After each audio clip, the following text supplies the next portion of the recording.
চমৎকার ভাষা শৈলী ব্যবহার করে খুব উচ্চাঙ্গের আরবি সাহিত্য দিয়ে একটি আয়াত নাজিল করেছেন। এই আয়াতটার নাম হচ্ছে আয়াতুল কুরসি। বিশ্বনবী বলেন, মান কারা আয়াতুল কুরসি দুবুরা কুল্লি সালাতিন মাকতুবাতিন লাম ইয়ামনাহু মিন দুখুলিল জান্নাতি ইল্লাল মাউত। প্রত্যেক ফরজ নামাজের পরে যে আয়াতুল কুরসি পড়বে তার জান্নাতে যাওয়ার ক্ষেত্রে আর কোনো বাধা থাকে না, একটা জিনিস ছাড়া, সেটা হচ্ছে মৃত্যু, মরণ। লোকটা মরে না তাই জান্নাতে যায় না, মরলেই জান্নাতি। এই আয়াতুল কুরসির এই আয়াতে আল্লাহ তাআলা খুব স্পষ্ট ভাবে নিজের পরিচয় তুলে ধরেছেন। আবার সূরাতুল ইখলাসের ভেতরে আল্লাহ তাআলা খুব চমৎকার ভঙ্গিমায় তিনি নিজের পরিচয় তুলে ধরেছেন। অনুরূপ ভাবে সূরা হাশরের শেষ 3 আয়াতেও আল্লাহ তাআলা খুব চমৎকার ভাবে নিজের পরিচয় তুলে ধরেছেন। আওয়াজ করে পড়ুন সুবহানাল্লাহ। আমরা সূরা হাশরের শেষ 3 আয়াতের তাফসীর আজকে আমরা শুনবো। আসুন আমরা আমাদের রবকে চিনে নেই। আজকের আলোচনার টপিক হচ্ছে আসুন আমাদের রবকে চিনি। আজকের আমার ঢাকা বিভাগের প্রোগ্রাম থেকে, এই নবাবগঞ্জ বারোয়াখালীর প্রোগ্রাম থেকে আমরা আমাদের রবকে চিনে যাব। সূরা হাশরের শেষ 3 আয়াতের একটা বিশেষ ফজিলত আছে, এটা আপনারা পড়বেন। কি ফজিলত? বিষ্ণু ইসা ইসলাম বলেন, মান ক্বালা হিনা ইউসবিহু সালাসা মাররাতিন আউযু বিল্লাহিস সামিউল আলিমি মিনাশ শাইতানির রাজীম সুম্মা ক্বারাআ সালাসা আয়াতিন মিন আখিরি সূরাতিল হাশরি ওয়াক্কালাল্লাহু বিহি ৭০,০০০ মালাকিন ইউসাল্লুনা আলাইহি ওয়া ইন মাতা ফি যালিকাল ইয়াউমি মাতা শাহীদান। বিশ্বনবী মুহাম্মদুর রাসূলুল্লাহ সাল্লাল্লাহু আলাইহি ওয়াসাল্লাম ইরশাদ করেন, যে ব্যক্তি সকাল বেলা 3 বার তেলাওয়াত করবে আউযু বিল্লাহিস সামিউল আলিমি মিনাশ শাইতানির রাজীম, এরপরে সূরা হাশরের শেষ 3টি আয়াত তেলাওয়াত করবে, রব্বুল আলামিন ওই ব্যক্তির জন্য ৭০,০০০ ফেরেশতা নিয়োগ দিবেন যারা সারা দিন ওই লোকের জন্য মাগফিরাতের দোয়া করবে। শুধু এখানেই শেষ নয়, বিশ্বনবী ফরমান, ওয়া ইন মাতা ফি যালিকাল ইয়াউমি মাতা শাহীদান, ওই দিন যদি ওই ব্যক্তিটা ইন্তেকাল করে সে শহীদ হয়ে কিয়ামতের দিন আল্লাহর সামনে দাঁড়াবে।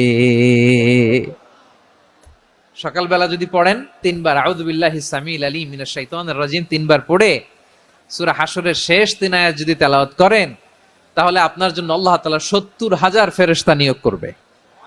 সারা দিন তারা আপনার জন্য মাগফিরাতের দোয়া করবে।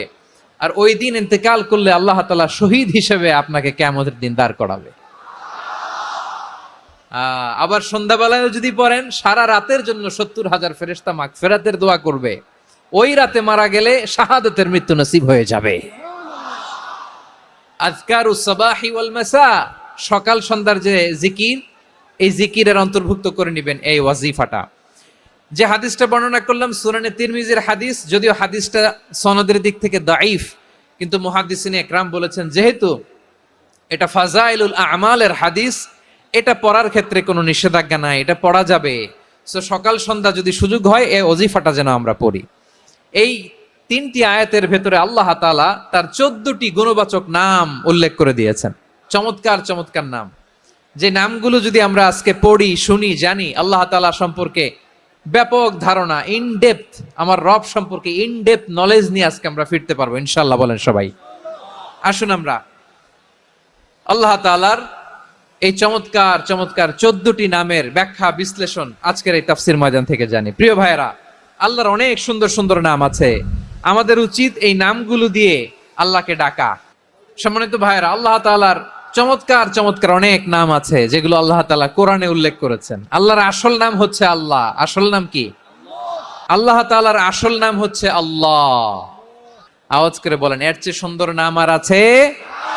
আল্লাহ নাম যতই জপি ততই মধুর লাগে, নামে এত জাদু থাকে কে জানি তো আগে। আল্লাহ নাম যতই জপি, ও নাম জপে প্রিয়তম, ও নাম জপে মজনু সম, ওই নামে পাপিয়া গাহে হৃদয় গোলাপে বাগে, আল্লাহ নাম যতই জপি। আল্লাহু আকবার। এত মধুর নাম আর দ্বিতীয়টা নাই, যতই জপি ততই ভাল লাগে, ঠিক কিনা বলেন? এজন্য রব্বুল আলামিন বলেন, ওয়ালিল্লাহিল আসমাউল হুসনা ফাদউহু বিহা ওয়া যারুল্লাযীনা ইউলহিদুনা ফি আসমাই সায়ুজজাউনা মা কানু ইয়ামালুন।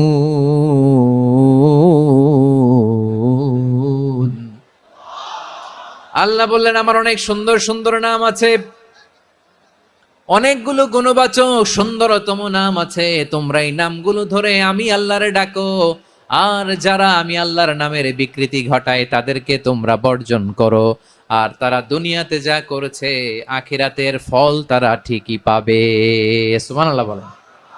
আল্লাহর অনেক সুন্দর সুন্দর নাম আছে, এগুলো ধরে ডাকতে বলা হয়েছে। আর যারা আল্লাহর নামের বিকৃতি করে তাদেরকে বর্জন করতে বলা হয়েছে। আপনি আল্লাহর নামের জিকির যখন করবেন, আপনি আমার আল্লাহর নামের বিকৃতি করতে পারবেন? বারোয়াখালীর ভাইরা বুঝে থাকলে আওয়াজ দেন, আল্লাহর নামের বিকৃতি করা যাবে? আপনি যখন জিকির করবেন স্পষ্ট শব্দে আল্লাহর নামটা বোঝা যেতে হবে। সুবহানাল্লাহ, ওয়ালহামদুলিল্লাহ, লা ইলাহা ইল্লাল্লাহ, আল্লাহু আকবার। একসাথে মিলিয়ে করেন অথবা আলাদা আলাদা করেন, অথবা শুধু আল্লাহ আল্লাহ এই নামের জিকিরও যদি করেন স্পষ্ট বোঝা যাইতে হবে। আল্লাহর নামের বিকৃতি করা যাবে, কিন্তু আল্লাহর নামের বিকৃতি করে জিকির এদেশে আছে না নাই? আছে। দেখবেন জিকিরের মধ্যে হুই হুই হুই হুই হুই এরকম করতেছে, আছে না নাই?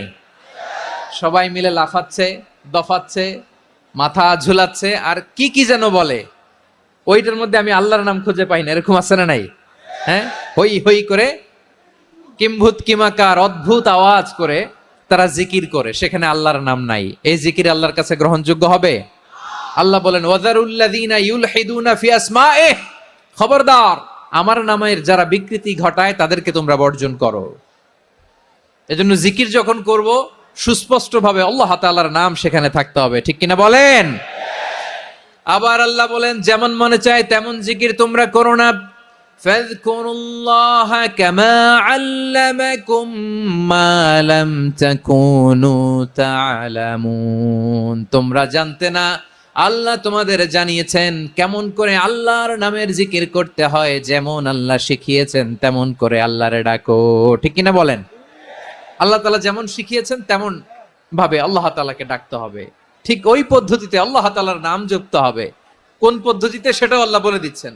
আল্লাহ তাআলা বললেন, ওয়াজকুর রাব্বাকা ফি নাফসিকা তাদাররুআন ওয়া খীফাতান ওয়া দুনাল জাহরি মিনাল কওলি বিল গুদুই ওয়াল আসাল ওয়া লা তাকুম মিনাল গাফিলিন। খবরদার আল্লাহর নামের জিকির করো, আল্লাহকে ডাকো। ফি নাফসিকা মনে মনে, তাদাররুআন সবিনয়ে, খাইফাতান ভীত বিহবল চিত্তে, দুনাল জাহারি মিনাল কওল অনুচ্চ স্বরে অনুচ্চ আওয়াজে। এভাবে আল্লাহর ডাকলে সেই ডাকা কবুল করে নিবে কে? তাহলে আল্লাহকে জপতে হবে মনে মনে, সবিনয়ে, ভীত বিহবল চিত্তে, অনুচ্চ স্বরে, এভাবে জিকির করতে হবে। বিশ্ব ইসলাম এবং বিশ্বনবীর সাহাবারা ঠিক এই পদ্ধতিতে আল্লাহ তাআলাকে ডাকতেন।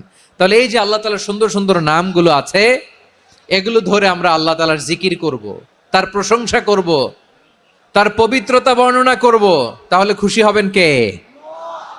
বিষ্ণু ঈসা ইসলাম বলেন, আশ-শাইতানু জাসিম আলা কলবি ইবনে আদম। শয়তান বনি আদমের কলবের মধ্যে এরকম খামচি মেরে বসে থাকে। খামচি বোঝেন তো?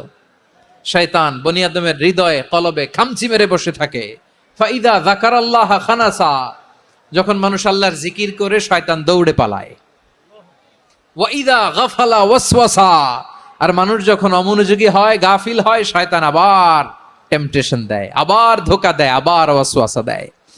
এজন্য বিশ্বনবী বলতেন, লা ইয়াজালু লিসানুকা রাতবান মিন যিকিরিল্লাহ, সব সময় প্রতি মুহূর্তে সর্বক্ষণে তোমার জিহ্বাটা আল্লাহর জিকির দিয়ে ভিজা রাখবা, আল্লাহর জিকির দিয়ে সিক্ত রাখবা, তাহলে কবুল করবে কে?